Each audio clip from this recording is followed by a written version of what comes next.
आज नगर शिकोहाबाद में जैन धर्मशाला के विवाद में छेदालाल शर्मा के तीसरे पुत्र के बेटे राजीव नारायण शर्मा ने एक प्रेस वार्ता का आयोजन किया, जिसमें गाटा संख्या 617 में मंदिर से लेकर स्टेट बैंक तक हवाला देते हुए कहा, सन 1949 में उर्दू के दस्तावेजों का हवाला देते हुए बेदखली का अधिकार और दमामी पट्टे का कोई भी समझौता मुरारी लाल जैन के साथ नहीं हुआ।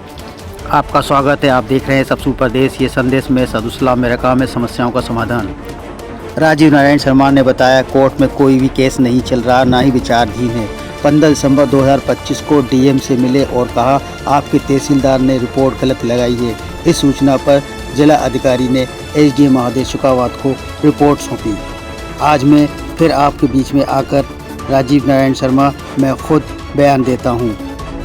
क्या नाम है आपका? मेरा नाम है राजीव नारायण शर्मा। मैं छेदालाल जी का ग्रैंडसन और रामगोपाल शर्मा के तीसरे नंबर के पुत्र थे, उनका मैं दूसरा नंबर का बेटा हूँ। आज आपने प्रेस वार्ता की है, क्या कारण है, क्या मुद्दा है, क्या प्रेस वार्ता इसलिए कि करना जरूरी था कि कल कुछ दिनों से 2 दिन से जो पहले तो वो जो हिंसा की वारदात हुई वो होने नहीं चाहिए थी कि ये गलत हुआ।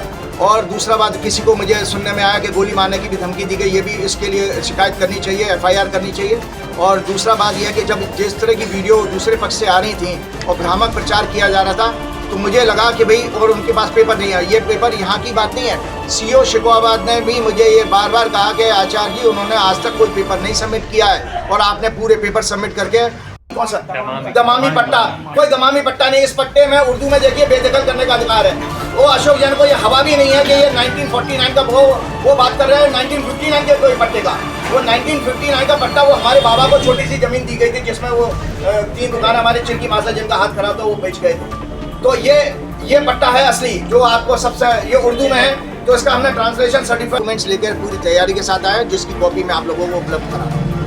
अब ये क्या करेंगे आप, आगे की क्या रणनीति रहेगी? चूंकि एक लॉ, एसडीएम एक कोर्ट होता है, एसडीएम ने एक आदेश पारित किया है, तो एसडीएम एज पर लॉ आप हायर अथॉरिटी के पास जाते हैं कैंसिलेशन के लिए या स्टे के लिए, तो हम डीएम के पास इसको करने का। जैसा अभी भी तोड़फोड़ जारी है, तोड़फोड़ करने दीजिए और उसको हम नहीं रोकेंगे। वो तो डीएम के पास हमें पट्टा कैंसिल कराना और इसको आगे की कार्रवाई के लिए हम डीएम के पास जाएंगे। आपने अपने कानून का फैसला मांगा था कि दोस्त के जरिए कानून का फैसला हो, ऐसा क्या हो सकता है? क्या आपने कहा था डीएम के दोस्त थे हमारे और उसका फैसला मिलेगा। कानून और दोस्त एक साथ नहीं। दोस्त का मतलब होता है, अब वो हमारा फेवर कर रहा था, हमारे बार बार एक्शन करवा रहा था। एसडीएम को भेजा उसने, तहसीलदार को भेजा, लेकिन यहाँ जो आपका सबसे मेन कल्प्रिट मुझे इस होल एपिसोड में लगा वो आपका तहसील है।